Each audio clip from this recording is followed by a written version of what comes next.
দাঁড়া তোমার ভিডিও করতে হবে বলে দাও। এই দেখতে পাচ্ছেন তাহমিদ এবং রাফসান দুজনে ঘর বানিয়েছে। এই তাহমিদ, ঘরটা কি তোমার ঘর? হ্যাঁ, কেমন হয়েছে ঘরটা বানানো? এদিকে আসো, এদিকে আসো। দেখতে পাচ্ছেন রাফসান ঘর বানাইছে। এতটুকু আমার, এই ছোটবেলায় যে ঘর বানাইতো এটা দেখেন রাফসান এতটুকু আমার, অনেক সুন্দর করে ঘর বানাইছে।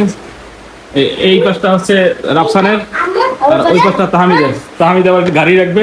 ছোটবেলার যে ঘর ছিল আমি তো আমাকে বলছিল যাতে আমি ওই ফাঁকা রাখবো না, আমি হ্যাঁ। এখান থেকে ঢুকে মানে এর উপর থেকে পেন রাখে এর ভিতরে ঢুকে। আচ্ছা, এই পাশটা হচ্ছে এই তোমার নাকি না তাহমিদের? আমি দেখবো ঢুকে দেখাও তো, ঢুকে দেখাও তো।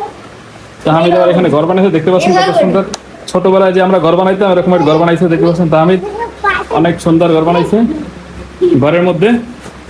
আবার রাফসান সে আবার এই সাইডটা তাহমিদের, ওই সাইডটা রাফসান। আমরা খেলাধুলো করি। দেখছেন কত সুন্দর ঘর বানাইছে। আপনাদের কেমন লেগেছে অবশ্যই কমেন্টে জানাবেন। আর দেখেন রাফসান কিন্তু ঘরের মধ্যে ঘুমাই পড়ছে অলরেডি। অনেক সুন্দর, ছোটবেলায় আপনারা হয়তো অনেকেই ঘর বানাইছেন এরকমের।